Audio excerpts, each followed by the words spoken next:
wrestling. We are, and we're here for a podcast. How about it? How about that? How about that? Pretty good. Okay, that's all you gotta say. It's pretty good. Yeah, you said how about that? And yeah, pretty good. Not the wrestling, but the podcast. Podcast pretty good. Not the wrestling. Okay, no, I think the podcast completely fucking sucks, but that's on another story. But yeah, whatever. Like, let's get to that. Yeah, let's review some wrestling. What did you watch this week? Raw, NXT, and some AEW mixed in there. Oh, some AEW? Didn't watch all of it? Oh no, we watched all of it. I worded it wrong. I apologize. Like you said, some AEW, like you only watched like 5 minutes of it and just said, fuck the rest of this shit. It was certain points in there I felt like it, though, to be honest with you, but watched it. So actually, that's a talking point that came out of the AEW show was it was meh.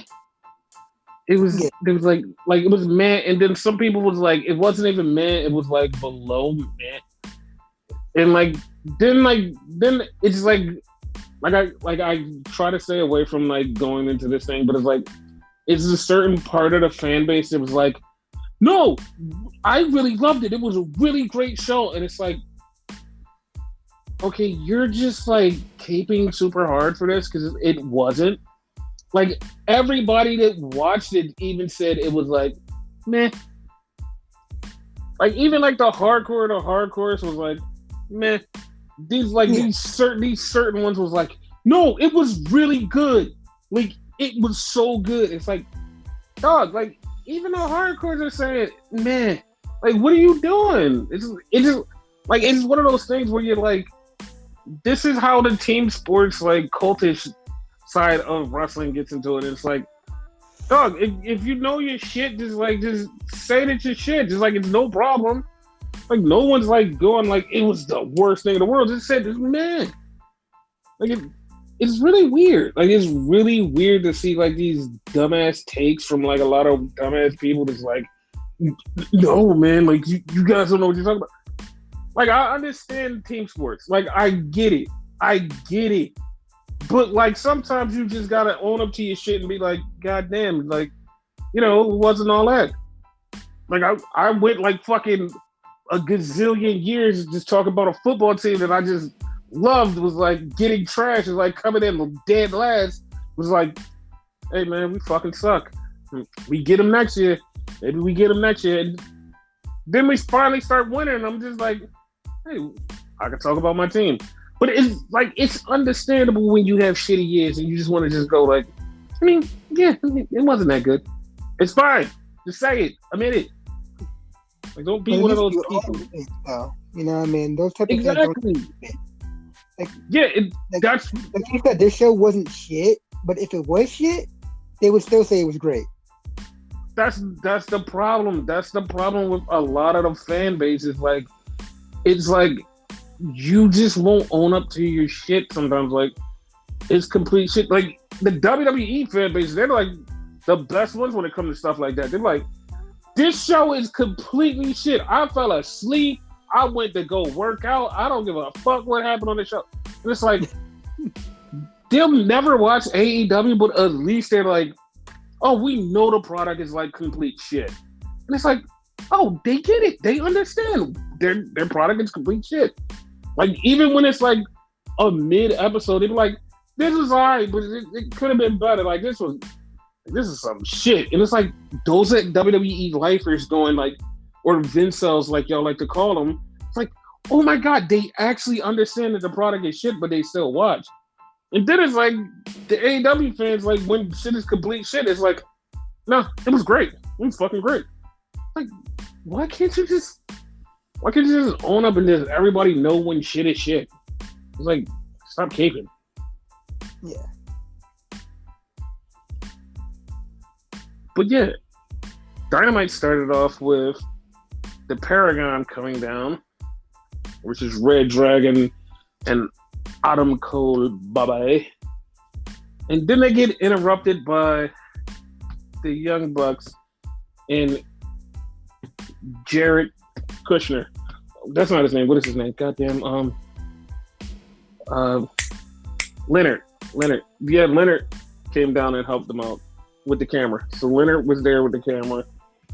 And the Young Bucks get in the ring and they go, hey, these guys don't love you. And then they was like, well, for New Year's, we're going to be tag team champions. And Kyle O'Reilly goes, that's funny because that's our New Year's resolution. So they're about to fight, and Adam Cole goes, guys, this is the thing about our group. We like friendly competition here.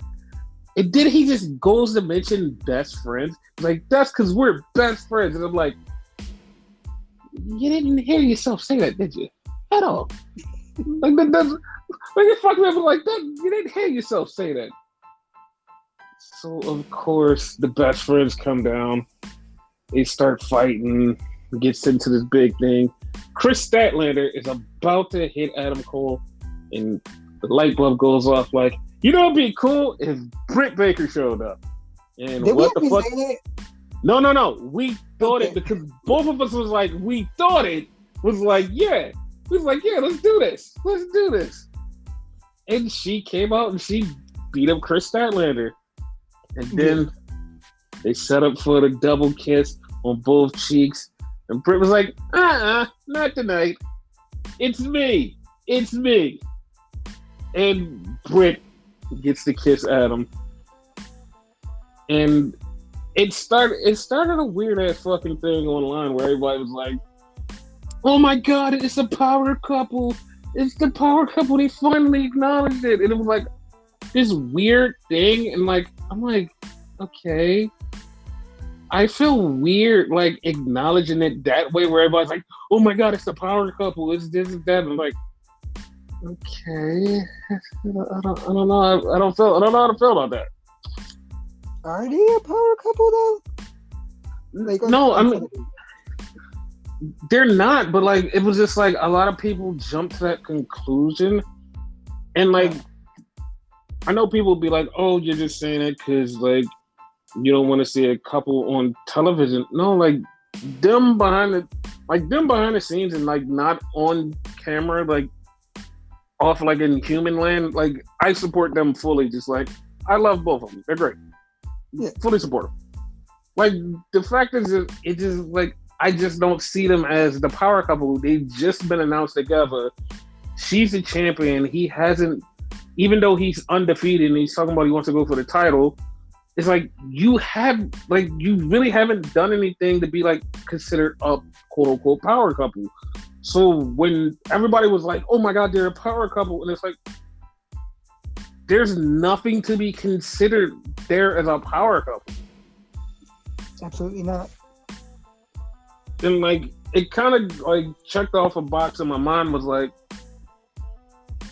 was this done as a counterpoint to something we're going to talk about later? Like, was this a counterpoint to that? And it's like, if it was, that was really dumb. Like, just really fucking dumb and stupid. And like, if I hope that's not why this was done, but like, whatever. And I know somebody out there is like, but they're a real couple. Like, yeah, no, they've been a real couple since he's been here over the summer, and no one has done this. Like, so like for you guys to be like that is like I don't know. Moving on. He kind of acknowledged it since day one, though, when he threatened Tony Schiavone. But that's about it. Yeah, like, yeah, but like that's not what I mean. I'm just like, it's just I'm moving on. So we get Wardlow and MJF coming out. Now, all day, there was a rumor out that Wardlow's being looked at by WWE. WWE wants to hire Wardlow. They want Wardlow. They think Wardlow is spectacular. They're wanting to know when his contract is up so they can sign him. They have a thing for Wardlow. And AEW just tweets out, Wardlow is a lifer in all caps and some other stuff. And it was like, okay, that's very weird that like this rumor comes out and then like you just like follow it by this big thing in all caps for no reason. I'm like, okay, understandable. Like, I got it. I understand. But it was like it like I know that WWE wants him, like I've known that for a while, but like they have made it like abundantly clear that that's who they want, like somebody like that. And I'm like, I don't see it in him. Like I don't see what they see in him. I know he's a monster, he's whatever, blah blah blah. I don't really see him being like that great of a whatever. You know what I mean? No, I totally got you, and I agree with you. I don't, but I do see what WWE see. Like he's a big stocky motherfucker. You know what I mean? Like Vince loves those type of motherfuckers. So I see their point, but their point's not always great because, because their point is like 99.9% of shit. Yeah, exactly. Yeah. So Punk comes down to the ring because Punk is having a match with Wardlow, and this is supposed to be a great big match.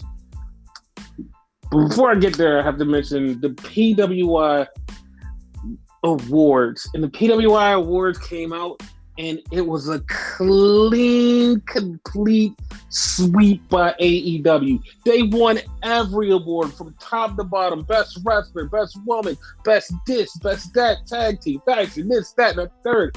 It got to the point where like you're reading all of this and you're like, was this just an AEW awards? Because it literally like AEW won everything. And it was a couple of times when I was looking at that shit and I'm like, hold up, excuse me. That person did not win that award. That person should not have been that award. Nope, it got voted in by the fans and this isn't third. Oh, well, that's wrong. That's like completely wrong.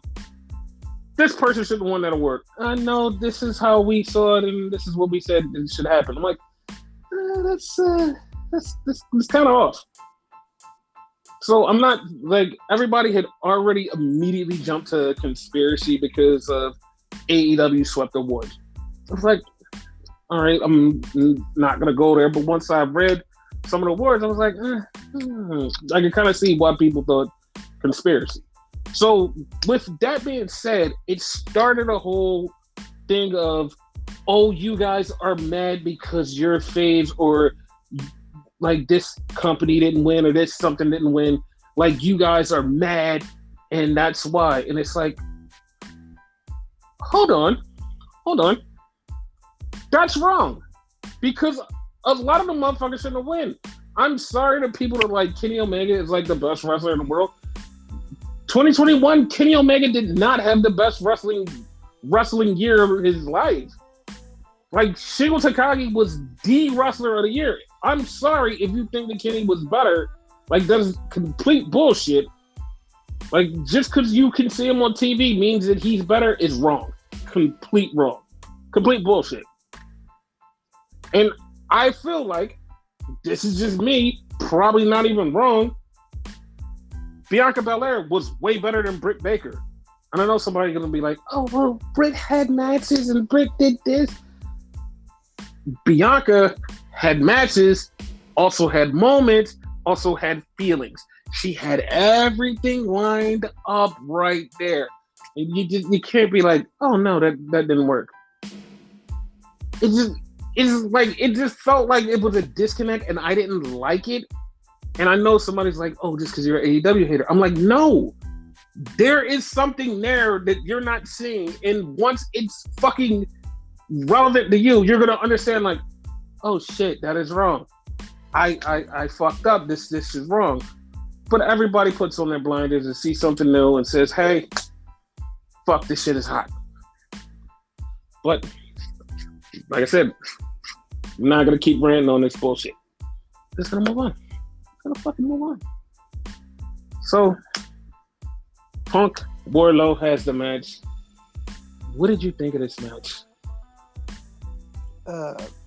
It's good for what it was. I mean, they kept Wardlow strong and whatnot. So, So minute one of the match, I knew exactly how it was gonna happen. Mm-hmm. I knew exactly how it was gonna happen. I knew he was gonna go for a power bomb. Punk was gonna roll him up 1, 2, 3. This is exactly what I knew in my head because I'm like, that's the easiest win of facing some big, strong, muscly guy. The roll up, the quick roll up off of something, boom, it's over. And it's like, that was just it. As far as Wardlow powerbombing him 90, Wardlow powerbombing him 90 gazillion times was not in the cards. It was not in the card. I'm like, all right, he's gonna powerbomb like once or twice. It's gonna be this. No, he powerbombed him 90 gazillion times. Powerbombed him outside on the table. MJF said, no, keep powerbombing. He powerbombed him so many times that Punk barely made it back in the ring for the 9 count. And then when he made it back in the ring for the 9 count, he got powerbombed again. And then because MJF fucking got in Wardlow's way, Wardlow got rolled up. Okay, cool. But here's the thing. As soon as it happened, you was like, I knew that was going to happen, but I didn't think it was going to take that long. Yes. But here's the thing, though. Mm-hmm. Wardlow and MJF got in the ring, and MJF was poking Wardlow like, you stupid, you son of a bitch. And just as he's about to punch him, Wardlow grabs his hand. Everybody just fucking lost their shit, and it's like, it's gonna happen. They're gonna fight. And they're like, nah, we're not gonna fight. Shawn Spears comes, saves the day. Wardlow leaves, and it's like, so the bigger match is Wardlow versus MJF, not Punk versus MJF. Because after that match, Punk was dead. He was dead. So yeah, like I'm like, we've waited for the Wardlow MJF thing. I'd rather have that over the Punk thing, because right now it's like, who gives a shit? Like, especially the way that he killed Punk, that Punk is like dead and he's nowhere close to living. It's like, who gives a shit about this match? Like, let's get Wardlow versus MJF. Let's have that. And Wardlow's more of a story behind it, so. Mm-hmm. But like, I'm calling it right now. I know how this is going to end. MJF is going to get screwed over by Wardlow at the CM Punk MJF match. That's it. Whatever, who cares? And then we're going to go into the whole Wardlow thing. It's a thing. Here's the question. Would it be on purpose or by accident? It'll be on purpose. He's going to purposely fuck him up. Oh, okay. And speaking of murders, we had Powerhouse Hobbs, who transformed into a murderer because he has a beard and mustache, against Dante Martin, and he just like beat Dante Martin senseless. Like, he beat him senseless. And then like, I know. I said I didn't want to see it because he was going to beat him senseless, and I said the reasons that he was going to beat him senseless, and he did. He just beat him senseless, and Dante Martin picks up a fluke-ass win, saves the day, and gets kidnapped by Jay Lethal. It's like, okay, where the fuck has Jay Lethal been? And that has actually been a fucking joke online. Like, they hired Jay Lethal. Where the fuck has Jay Lethal been? He just disappeared. He's gone. And he came back, beat up Ricky Starks, and saved Dante Martin and kidnapped him. It's a thing. He made no sense in this, in my opinion. But none at all. But it was like, it was a thing. It was great. Then we had Inner Circle interview with Chris Jericho. He's talking about taking over the country. He's still having January 6 flashbacks. It's fine. It's he legit said that too. Yeah. He definitely said it. It was like, oh god. It's like, taking over the country. They're going to take over the company? Like, wait, what? Yeah. He had a Freudian slip, and it's so funny. Like this always fucks with me. Like he's a Canadian, and he's down for this shit. It's like okay, but we're not gonna get too political on this podcast. We're gonna move on. So yeah, but he did say that. no, he definitely said it. So he's doing this promo, and then Eddie comes up, and they're beefing. Santana and Ortiz, they walk off. They're like, "No, we want nothing to do with this. You two handle it on your own." So Renegade brought back Jake Hager, and Jake Hager standing there, and he goes, "I'm leaving too." I'll take blame on that one. Yeah. So I did ask you last week, where the fuck is this guy? Mm-hmm. So they both say that they're gonna be in the main event tonight and watch Sammy Guevara's back. Okay, cool. Who cares? MJF comes out and says, "Next week, Punk. That's it. It's happening. It's you versus Sean Spears." And it's like, yo, didn't we do this Trials of Jericho bullshit before? Like, what the fuck? Like, why we have to keep doing this? Like, this is irritating as fuck. At least it's not gonna be like people from Punk's past, though. So, yeah. at least I don't think. Yeah. Like the next one, I think it's gonna be 2-on-1 versus FTR. So. Mm-hmm. Now, then we had a backstage with the Paragon, the Bucks, and Britt Baker. This was like the funniest thing to me, just from a visual standpoint, or visible cues. Like you see the Bucks dressed as fucking dorks. They dress up like they dress up like they're trying to be young. Like it's like so overly overt. Like you're trying to be like, it looks like you're trying to be cool. I know it's them trying to get heel heat, and it just looks so fucking horrible. But then you have on the other side Kyle O'Reilly and Bob Fish that just have on a t-shirt and jeans, and you're like, they look way more cooler than you jerks. I know it's like to get them heat, but it's like, what the fuck, man? It's so weird. So they set up the match with Britt Baker and Adam Cole versus Orange Cassidy and Chris Stanlander next week. Thank you, Renegade, for that. I called it. Yeah. So then we had some cowboy shit, because we had Hangman Page come out and say whatever he was going to say until he got interrupted by Dan Ambert. And Dan comes out and is talking shit. And then all of a sudden, the returning Lance Archer shows up and beats the shit out of Hangman. I'm thinking him and Dan Ambert are together. You think so? Like, I was thinking the same thing. Yeah, they have to be. Like, I'm thinking they have to be. Like, I think since Jake's not around no more, they had to give him some type of manager. They don't have to, but you know, that's probably what they want to do. Yeah. So I mean, whatever. It's a thing. So Hangman's gonna face Lance Archer. Cool. What else? I'm cool with it. Mm-hmm. We get a thing backstage with Arn Anderson with his son Brock Anderson and Swagger Lee Johnson. And FTR shows up with Tully Blanchard, and they're trying to make Horseman references. And it's like, okay, like they want to bring back the Horseman. Totally fine with it. But they challenge Brock and Swagger Lee Johnson next week. And FTR said, we're more sons to you than your own son. And Brock's like, okay, I don't know.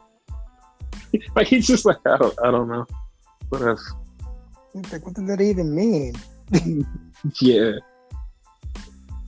It's funny because like they keep teasing it and it will never happen because they just keep pushing it off further and further, and it's like, okay.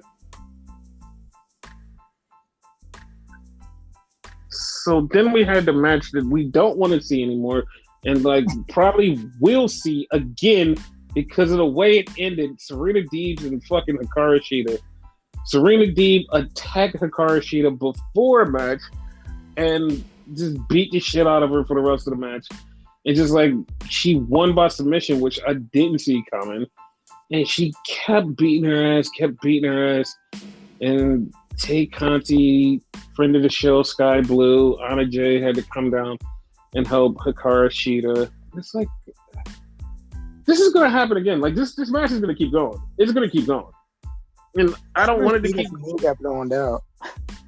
I hope, dude. The funny part is like, even if her knee got blown out, when her knee heals up, she's gonna go right back to Serena Deeb, and it's like, oh my god, please stop. This is horrible.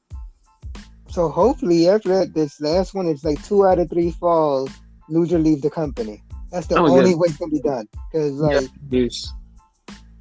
with Joke, they face like each other like 400 times. Like it damn near feels that way by this point. Mm-hmm. And this company's not even that old to have that many fucking like people like face each other that many times. Exactly.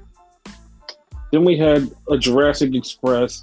They're talking backstage and they get interrupted by Silver and Reynolds, and they say, "We want a tag team title shot." Tag team title shot. Okay, tag team title shot. They get a tag team title shot on Rampage. So then we get Matt Hardy versus Penta El Zero. I don't even know shit about this match. This match was like so fucking. There was no reason for this match, and then the stuff that happened in this match is like. It just was like, oh, why is this match happening? Matt takes the loss, but like we knew he was gonna take the loss, and it's like, okay, whatever. So then lights go out. Aleister Black shows up. So Black and Phoenix are fighting. I mean, not Phoenix, Penta are fighting. Then here comes the varsity dumbasses. Griff Garrison and Brian Pillman Jr. They're coming down, and then here comes Julia Hart, which was the best part because she comes out of the eye patch and they're beating, like all 3 of them are beating her ass. And she's like, no, stop, don't do it, stop, he's had enough, leave him alone. And it's like, dude, you're supposed to be on their side. Why do you want them to stop? It's like, leave him alone. Okay. Like Garrison, he blinded you. Look at your eye. What the hell? Yeah. So he did the counting, and I knew exactly what was up. So Brody King shows up in AEW and beats the shit out of everybody. That man is massive. Like I remember him being big. I remember him being that big. I'm going to clue you into why he is that big. You know how we... Yes. Because remember when people leave WWE, go to Impact, you're like, dude, those guys are huge. And in WWE, they're very small. Brody King was never in WWE. He was in Ring of Honor, and he was always big. He was the biggest person there. Even when in like New Japan Strong, he's like one of the biggest, beefiest dudes there. Him standing in the ring with all of these regular small guys, it makes him huge. So yeah, he's huge compared to everybody. Like when he was teaming up with what's his name, PTO, something like that. Fucking yeah. He was still a massive dude. He was a massive dude. Because like these, like a lot of people around here are just really small, and he's really massive. Yeah. Like he's one of the coolest people he's one of the coolest regular humans that you know. You're like, oh, this dude's fucking cool. Yeah, he's there with Black, and they're the kings of the Black Throne from Pro Wrestling Guerrilla. And yeah, that's the thing. Then we get a Layla Hirsch and Chris Statlander and Red Velvet thing. They're in the back, and Layla Hirsch is beefing. She's like, hey, I don't like the way you did this. And Chris Statlander's like, I don't care. Like, we got to work together. Okay, whatever. All right, that's the thing. Don't really care about that. That beef makes no sense. Like who cares? Yeah. Then we had an Acclaim versus Bear Country. Acclaim ran their fucking mouths. and they got attacked by Sting and Darby Allin after they beat Bear Country. So whatever, who cares? It's a thing. Not Yep. important to me. Then we have Pac, and Pac turned into Matt Murdock. He's blind, and now he can fight with no vision. And everything about this promo screamed, "I'm joining Team Black." I was thinking the same thing. Yeah. That's Especially the exactly. card that he pulled out. Uh-huh. Yeah. Exactly. And did you peep he was in church? Yes. Yeah. Yeah. All of it. Like, all of it just screams that he's joining Team Black. I'm down. Yeah, I'm down too. Like, it makes the most sense because it's like, it just feels like the right thing to do. So Matt Hardy then gets approached by Andrade. Andrade makes a proposition to him, and Matt Hardy goes, "Okay, cool, I'm gonna do that." So Matt Hardy leaves Private Party and says, "I'm gonna go talk to this guy about money." I'm like, okay. Like I don't know, this made no sense to me, but whatever. None to me either. Like, is he selling his group to him? Probably. I'm down for it. I don't really care, but like, whatever. Who cares? This is some shit that just make you go, man, who cares? So Sammy Guevara with Eddie Kingston and Jericho in his corner faced off against Daniel Garcia. They had an okay match. Not too bad. Had an okay match. And then 2.0 got involved. They beat up Jericho and Kingston. Daniel Garcia got put to sleep. Guevara, or whatever the hell he calls his finishing move. 1, 2, 3. Match is over. Then we have Eddie and Jericho getting ready to fight. Is a thing. Who cares? Moving on. Yep. So that was that. I didn't care about that. You see how it was like it was like a nothing show. It just was there. It was fucking there. It was more meh than good. Like, they had some good like parts there that I liked. Yeah, it was like some good parts for stuff happening later. So it's like, yeah, but some stuff happening right now. It's just like, like I could care less. Yeah.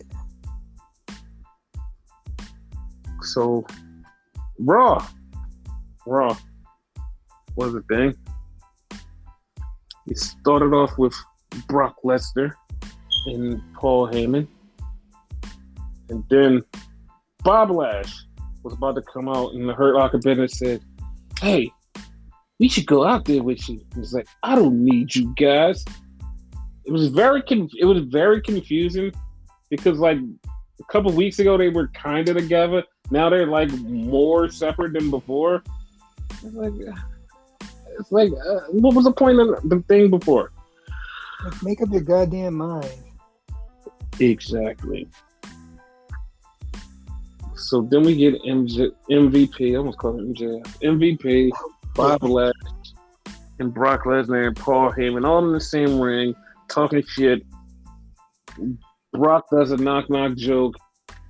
It says Bob Ho, and like nobody knows who Bobby Lashley is.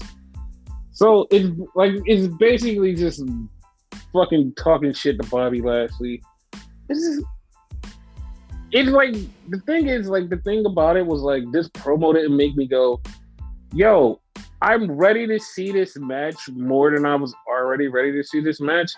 It just had me like, what was the point of this talking part? I just want the fight. Like, it didn't make me go, oh, I want to see this more. It's just like, I just want to see the fight regardless. Like, nothing about this made me go, oh, this should be more happening. Like, you know what I mean? Yeah, like, they don't have to like sell you more on it. You know, like, it was gold as soon as it was fucking announced. Yeah. The only thing that made it good, like the promo, that is like after the fact, the Hurt Locker whatever, fucking attacked Bobby and whatever, and like he was legit pissed. So after what fucking Brock said, so just to show that off, I think that was the whole point. I could care less. I agree with you, but that was it. Yeah, no, that like after that happened, it was like I still don't care. I don't care at all. Like, it wasn't a big deal to me. It was like I don't care. It wasn't, but like I get what they were going for, but like it wasn't needed. Mm-hmm. So then they had a tag team match, and if I'm not mistaken, this has never happened before. Like this has never happened before. Last week, Alpha Academy beat Riddle and Orton. Like, okay, fine. They're gonna have a tag team match next week for the tag titles. Good. All right. That's great. So they have the match, and like I said, I don't think this has ever happened before. Alpha Academy beats RK Bro, and it's like that never happens. Like the challengers beat the person, gets the title match, they don't get the title. Like they just beat them, they go to the next week, they just die. They actually fucking won. It was actually shocking. 100%. Like, what the fuck? Like, you supposed to lose. Exactly. So then we had the Street Profits and Damian Priestel versus who the fuck was it? Zigzag, Bob Roode. Yeah, I can't remember his name. Is Zigzag to me, and Apollo Crews. So they had a match, and Dolph Ziggler beats Angelo Dawkins. I guess he gets a title match against Damian Priest again? Like, it'd be a thing, but I guess it is. Yeah, like you just had the match and you lost, so what's the point? Like, full disclosure, like after you said he pinned Dawkins, I would say, oh, so he gets a tag team title match, and at the tag team champion. Yeah.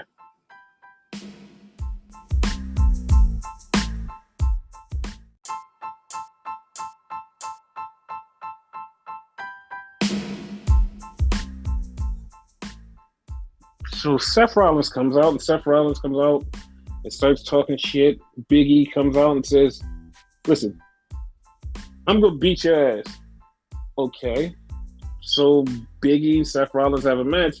And of course, Big E has to lose because Seth is going against Roman and Seth has to stay strong.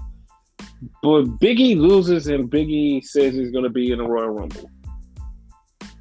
What are your thoughts on Big E winning the Rumble? It's plausible. That would be great for him. Like, I can't really think off the top of my head anybody else that could do it. Yeah, no, I'm all down for him winning the Rumble. Like, I'm all down for him winning the Rumble. And I'll give my women's pick later on in the show. But, like, yeah, I'm down with him winning the Rumble. Yeah. So then we had Nikki Ash and Rhea promo. And Nikki keeps talking about going for the tag titles. And Rhea's like, nah, fam, we're not going to do that.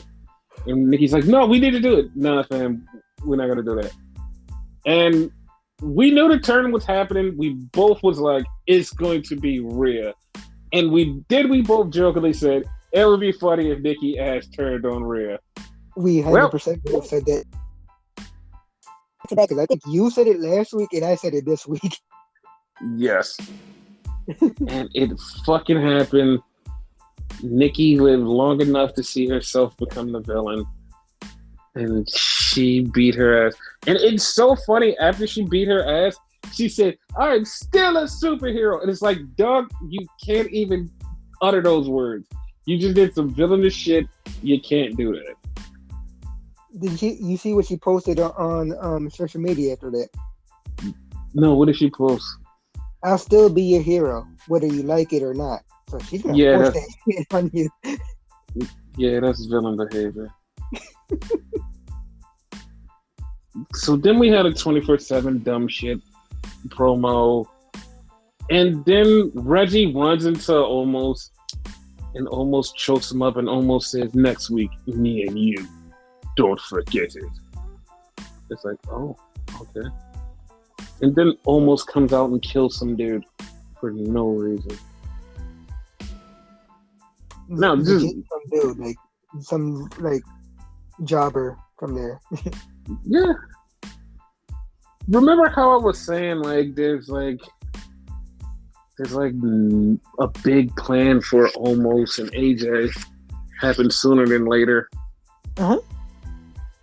What if Almost fought Brock Lesnar?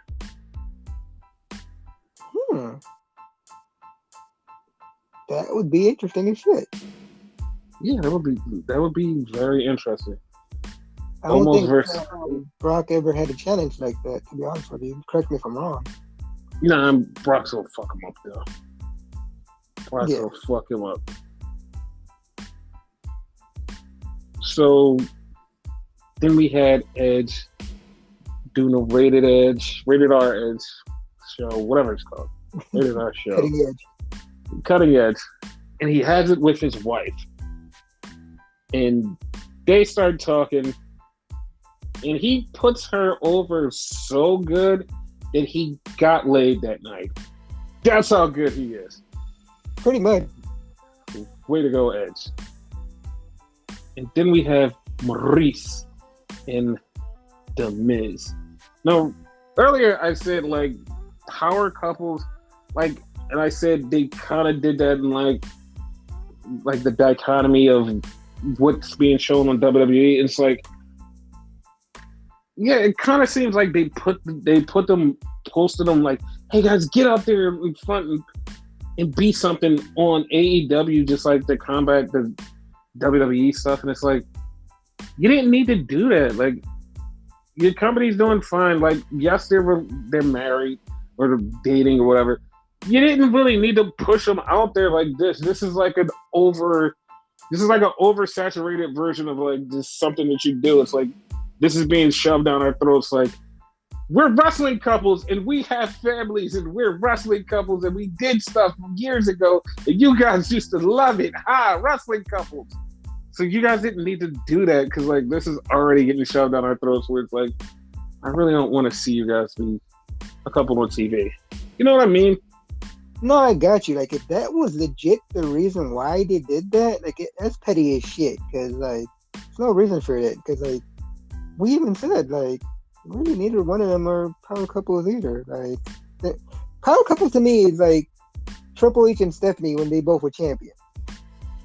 I mean, yeah, but like just people with power, like that's all it is. But like the thing is, like this stuff is just like, yeah, it's a thing and it's happening and like whatever.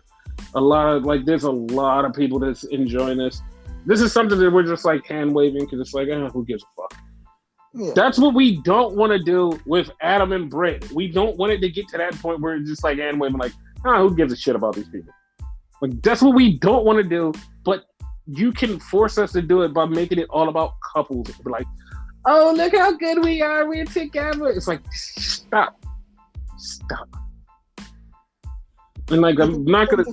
Every so often, it's okay, but if they make it too much of a habit of it, it's going to be bad.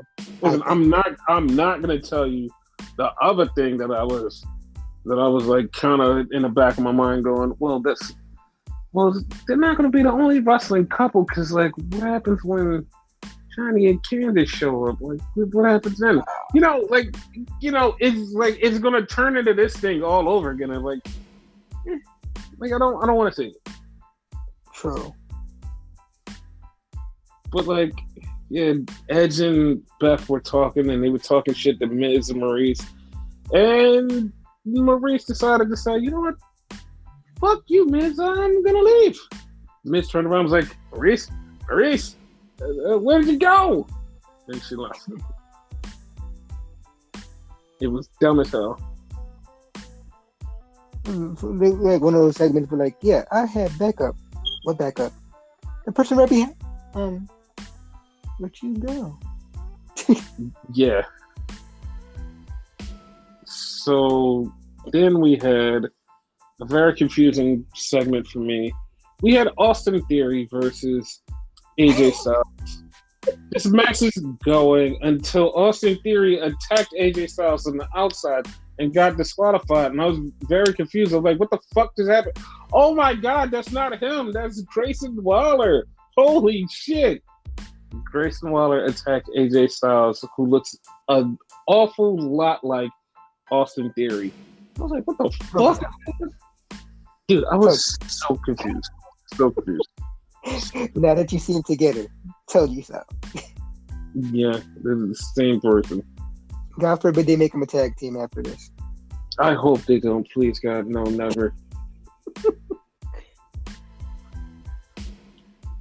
So then we had In Her Pajamas, and I know somebody's going to say, no, those weren't her pajamas. Like, she just had on regular clothes, like normal people. Wait, no, I skipped something. I'm going to go back to that in a second. But, like, because I was about to say, bitch, those were pajamas, but go ahead. No, she did come out in pajamas, but Becky came out in pajamas. And then we went to counseling. We went to counseling because Alexa is stuck and she needs her stepbro to get her out. And she's there and she's talking about stuff. She stops the balls from banging. And that's cool, whatever, who gives a shit. I don't like this. I don't like this whole therapy thing. It's just like this was too long of an intro, like, so I tried to fast forward it and then it went off and I was like, damn, I just missed the whole entire scene because like it was too long.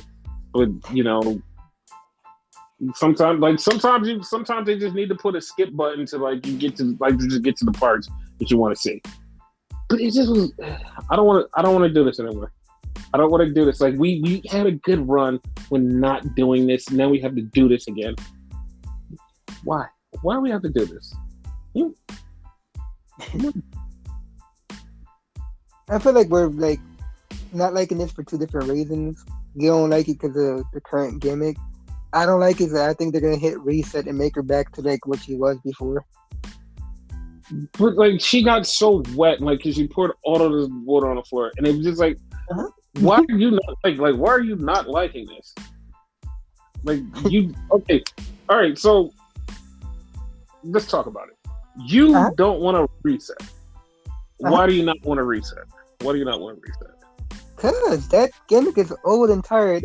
Oh, I'm better than everybody. I don't care. Charlotte Flair is doing that gimmick right now. Who cares? Okay, so you think that that's the way she's gonna go? I'm better than everybody. Spoiled little bitch brat. Yeah, that's what you think. The way she was before. Yeah, that's the way you think it's gonna go. But like, every character can evolve, and like that's the part that like you're missing, and like other people are missing. Every character can evolve. Like you can evolve like that little spoiled bitch brat into a normal fucking person. Like, it's so easy.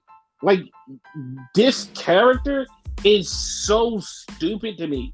Like, everything about it is just fucking dumb. It's like, she is nothing like that. Like, and it was so bad that, like, when it was over, Becky was even confused. Like, the fuck did I just watch? It's so... That part was funny. Yeah, because it's so stupid and out there. And it's like, bro, like, we're not living in this fucking dumbass time where we have to do some dumbass gimmick like this. I understand you don't want her to be that way, but you can do different characters. Look at fucking Liv Morgan. She has a fucking weird-ass character that's like nothing about, oh, I'm better than you and you know it. You can evolve. I don't like her gimmick. Like, you put the wrong fucking example because I don't understand her gimmick. You don't understand Liv's gimmick? No. Okay, Liv's gimmick is like, yo, I've wanted this my whole life. I need to get here, and like, I just keep slipping and falling. But trust me, I got this. That's Liv's gimmick. Liv's gimmick is like literally, I want to be here, But every time I get there, I slip and fall. But guys, you have to believe in me because I believe in myself that I'm going to get here one day. And it's like, I can get behind that. Like, you're not being like a spoiled brat or some little bitch brat. You're literally going, I can do this. I just keep fucking failing. I'm going to figure this shit out. And you're watching me figure this shit out in front of your eyes. And it's becoming a project where you're like, oh my God, you're getting it. You're understanding. You're going to win. And then you just fucking fail again. And then you go back to square one and you're like, I have to figure this out. It's fucking entertaining to me. It's entertaining to me. Because she can wrestle.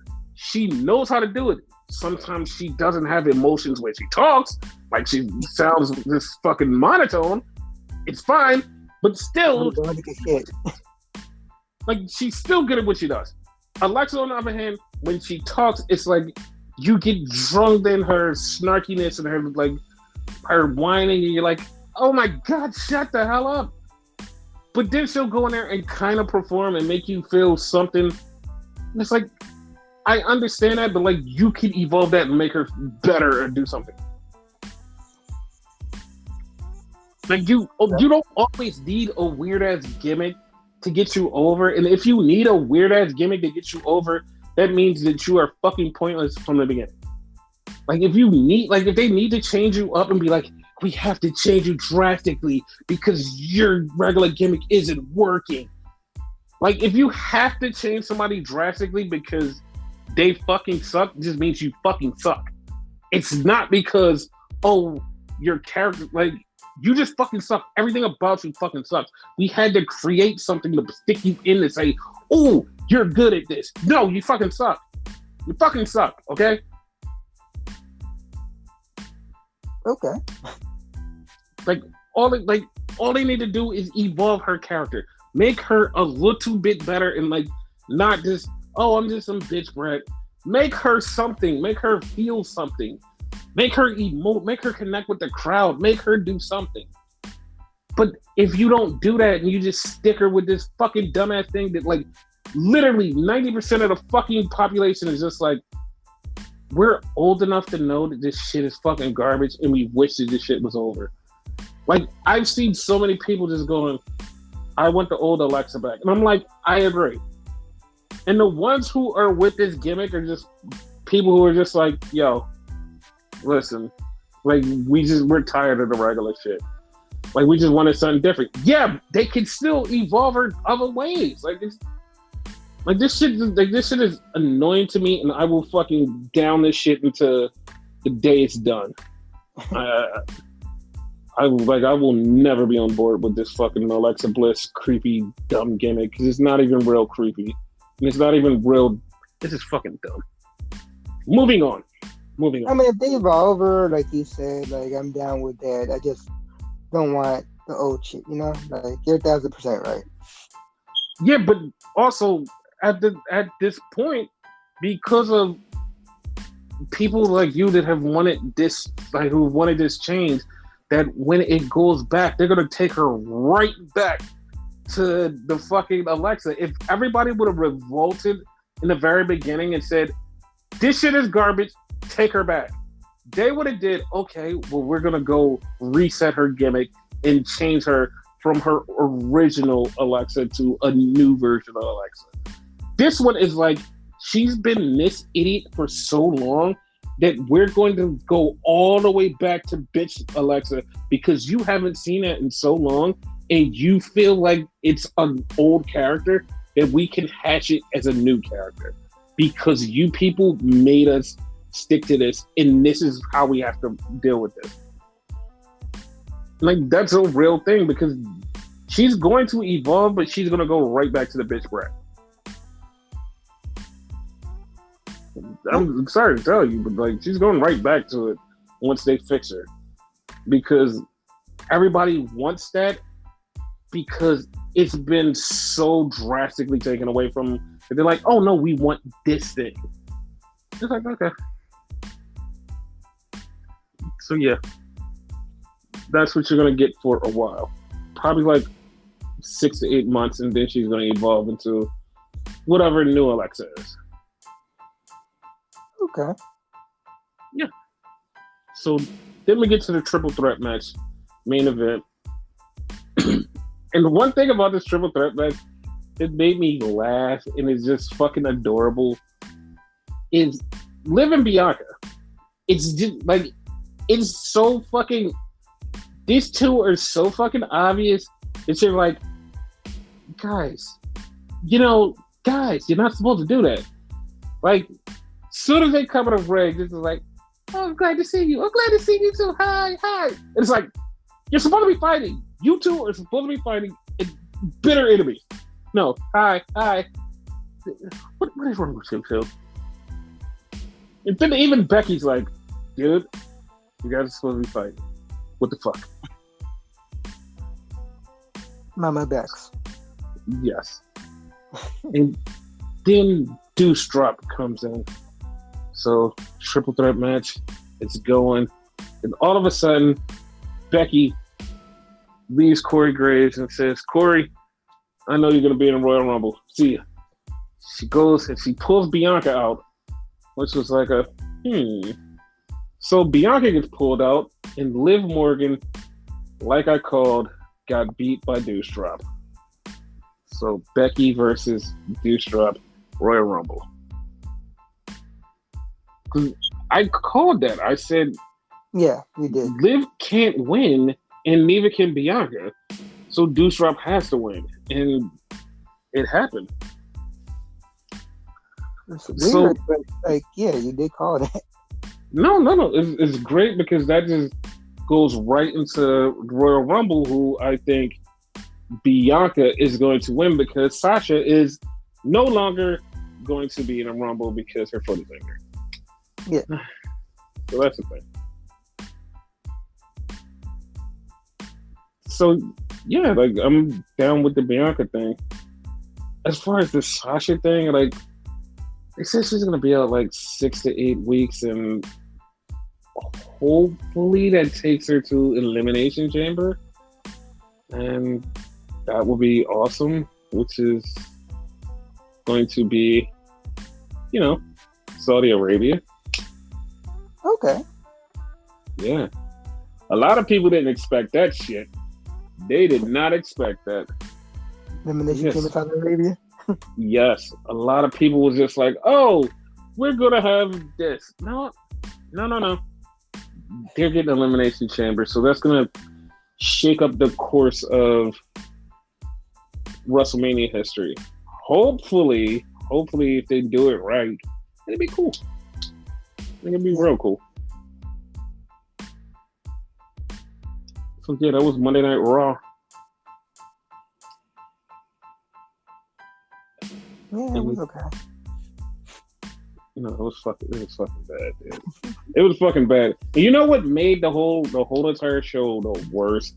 It's like a lot of people said this, and I just like tried to no, that didn't happen. The fucking crowd, dude. Oh yeah, the crowd was dead.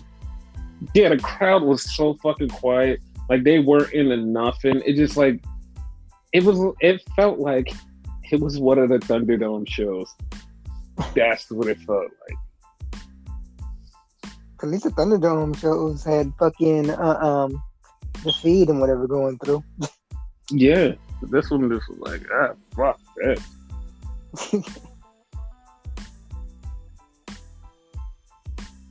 So NXT, we get Braun Breaker out there talking about a championship win and how his dad was there, and never says his dad's name, but his dad was there. And you legit screaming, "Who's your dad? Who's your dad?" Yeah. And he's sitting there and he's like, yeah, these things, and I'm champion, and I'm waiting for my next challenger. But then Santos Escobar comes out because he's about to be in a match. And it's like, could Santos Escobar be Braun Breaker's #1 contender? I don't know. I don't know how I feel about that. I could see it. Yeah, but I'd rather Walter be his contender. And then he Yeah, loses. yeah, I'm alright with that. I'm alright with that. But yeah, we get Santos Escobar out for his match with Zion Queen. And they're having this match. The match is going, and all of a sudden, Electra Lopez gets involved. And she low blows Zion Quinn and throws her back in the ring because she's with El Legado del Fantasma. Hey, Jesus Christ, he kicked the fuck out of this man. Like, to be honest, like, I did not see this going this way at all. No. Like, I didn't see this happening at all, but does this mean that Zion Quinn is now joining Legado del Fantasma? I'm gonna say no, but you never know. Like, he'd probably do it just for her. Yeah, I felt like that was the move. Like, she beat him just to bring him into the fold. It's like, okay. I feel like this has happened before. Uh-huh. So she can have her cake and eat it too. Uh-huh. So then they had sex sales because they had Mandy Rose doing this photo shoot. So here's the thing. I want to bring this up. Okay. So apparently NXT's, like, and I'm doing this with all air quotes, is like, none of this is like completely proven and like totally talked about. Quote unquote, the main age for NXT that's watching the show is the 50 and older, 65-year-old crowd. And they're trying to pump Mandy to this crowd. And it's like, so, no, hear me out. This is what they're saying that the numbers are, the 60-year-olds and the 50 years old. And they're pumping Mandy out. And Mandy's getting pumped out to these old people, apparently. Now, dude, I don't think that that's true. Like, I know that, like, these numbers is, like, whatever, but, like, I don't think this is true, because, like, like, the people that I've talked to and the people that I've interacted with, they're all under the age of 35, and it's like, you know, I love Mandy. I don't get it. I don't fucking get it, and I swear to God I will never get it. I know that she's a hot woman, but, like, it ain't for me. And they just drool and just all for her. And it's like, I don't think no 50, 60-year-olds are just watching this going, no, that damn man is just kind of hot. I don't know why I made a 50, 60-year-old sound like an old dude. I don't know why I did that. Don't judge me. Wow, you made them sound like they're 70 and shit. Yeah, I don't see that. I don't see it. Like these numbers are like always iffy to me, so I'm just like, I don't see it. Yeah, I think they're I don't know what's the word for it, but they kind of fucking cheating on that shit somehow. Like, it's some weird thing to that. That's not true. Yeah. So then we had Damian Kemp versus Cameron Grimes. Damian Kemp was getting looked at by Malcolm Bivens, probably to join the Diamond Mine, but it is what it is. So I do see him fitting because he had on the singlet. And it's like, yeah, perfect. Like, that's perfect. And commentating did mention he had some collegiate skills or something, so he totally fits them all. It's funny because his brother's on Raw, or going to be on Raw, or drafted to Raw. Wait, his brother's the Olympic guy? Yes, his brother's the Olympic guy. Oh shit, okay. No, here's the funny part. Like, this is the best part about this. Mm-hmm. That guy's been signed for almost 2 years, and everybody's been waiting for him to debut. And they was like, oh, they're probably waiting for his brother to debut, and then he's going to debut. His brother debuted before him, and then he just got on TV just now. Like, God damn it. The fuck? So then we had Idris and Blake versus Harlan and Joe Gacy. And Harlan winds up killing Blake in a no-fee. And, well, they go on to the next round of the Dusty Classic because Harlan couldn't keep it in his pants. God damn it. He killed that man, though, I think. Yeah, he did. He fucked him up. And the referee had to stop it because, they did an Imperium promo because they exist in this universe now. So that's a thing. We had the crowbar on the pole match. You're welcome. Thank you, Renegade. Pete Dunne versus Tony D'Angelo. How you doing? This is the weirdest fucking match because, like, they couldn't use no other weapons except for the crowbar. You couldn't use a chair or anything else. You just could use a crowbar. I'm like, bitch, what? Don't make no goddamn sense. And there was rope breaks and all that. It was like a regular match. It just so happened you could use a crowbar though. Yes. I was like, bitch, what is this? I was just so baffled. Like, what is this? I believe there was also countouts. Correct me if I'm wrong. Yes. That's what fucked me up. I was like, what is this? What is this? What the hell? And of course we got Pete Dunne beat because Pete Dunne might be going up to the main roster, probably in a Royal Rumble. Who cares? The death of Black and Gold. Yeah. So then we had. I love the discourse on this match, and I'm gonna explain why. So we had Wendy Choo and Persia Pirotta and Indy Hartwell versus the TikTok Toxic Tag Team and Amari Miller.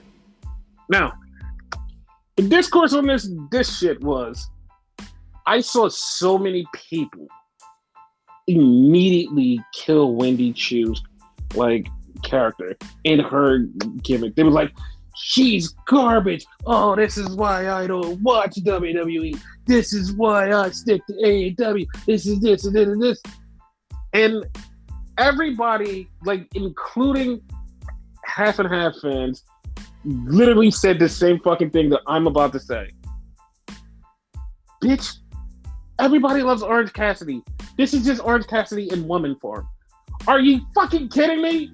Are you that much of a flag word that you're like, nah, fuck them. Like, they suck at what they do. Look at this shit. And Orange Cassidy does the same exact fucking thing, except he doesn't have the sleeping part. And it's like, dude, why? Hell, Jeff Hardy had the same exact gimmick at one point. Itchweed. It's just so it fucking pissed me off because it's like nobody complains about Orange Cassidy, and I mean nobody complains. Like, not even the people who watch or WWE lifers. They're like, nah, I kind of like Orange Cassidy. It's kind of fun. This gimmick's kind of fun. So nobody complains about it, but all of a sudden it was this huge problem with Wendy Choo's character. I'm not gonna lie. I fucking fell in love with that. I fell in love with her, man. She immediately grabs her pillow and lays down in the corner. The ref tells her, grab the tag rope. She puts her hand up, puts it on the tag rope, and still proceeds to go to sleep. I'm like, Doug, what is wrong with her? She gets moved around, and then she has to get on the top rope and later and go to sleep. It's like, okay. She stops and drinks water. Everybody's like, dude, what is this girl? Dude. There was one spot she fell asleep in the top rope. Another one where she fell asleep in the middle of the ring, and I think it was Persia went to pin her, and she was like, wait, what the fuck? Doug, it was so crazy. She got tagged in. She whooped motherfucking ass. She beat the shit out of these girls. And then When she went for the pin, she fell asleep, and it's like, dog, what is happening?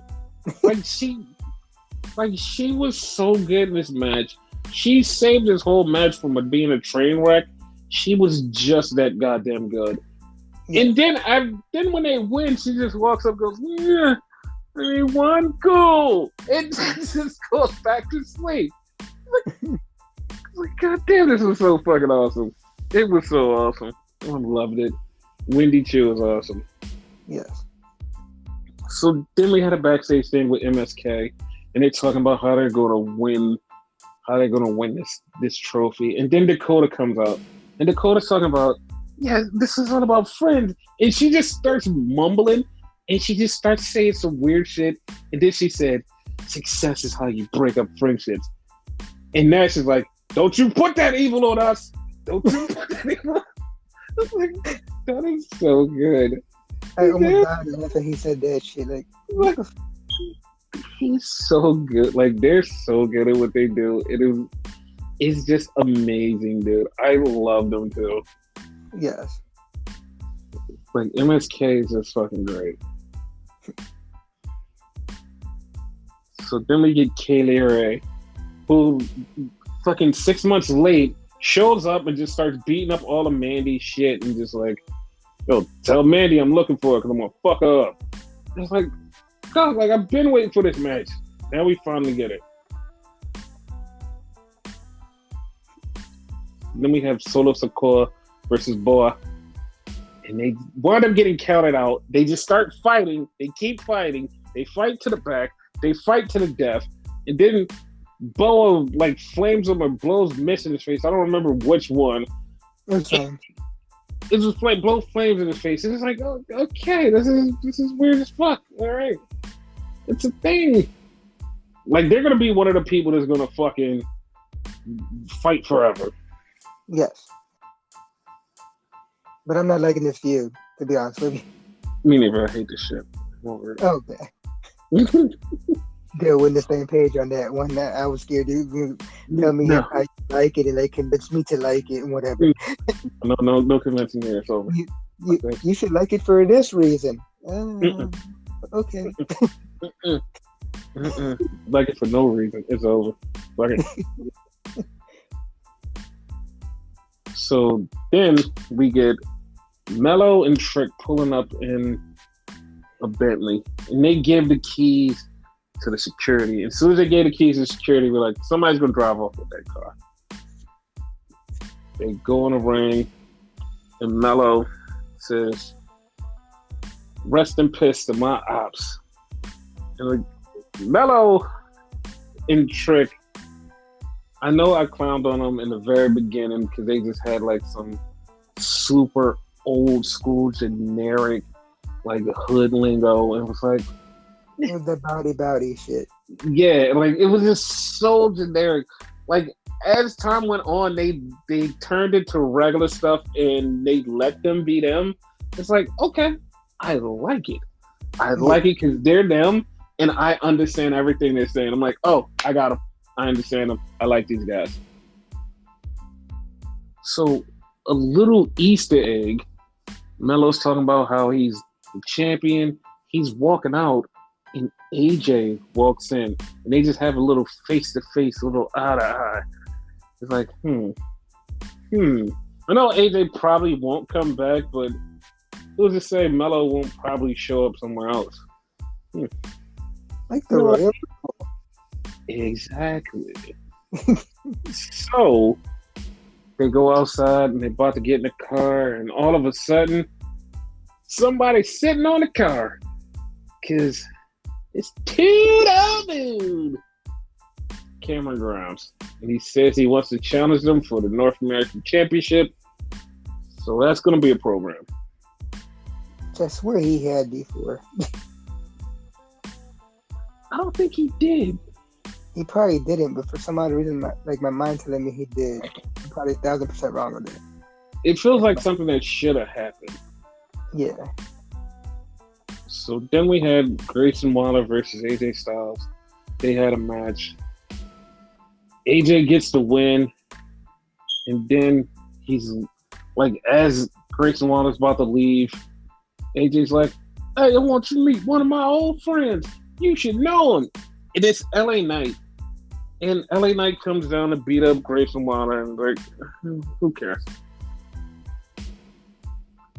So we both kind of fucked up. Like, wait, wasn't AJ gone by the time you made it to Impact? yeah, it was very weird. So the Impact connection was there, and they were happy. And like, it's a picture that's floating around, and like, I thought it was weird. I'm like, why did people do this? And if you see it and you notice it, you're like, oh, it did kind of look that way. Because they're hugging, but at the same time, it's a spot where they hug and it looked like they're kissing. You're like, oh, okay, well, that happened. Yeah, that's the same thing I said. I was like, oh, that. Because at first I was like, I don't know, but I seen it and I was like, dude, I was like, this is fucking Photoshop. Like, this is 100% Photoshop. I'm like, and then like I went back and rewatched the footage and was like, no, there's no Photoshop here. Like, that was just, if you catch the frame at the right spot, they look like they're kissing. Oh, okay.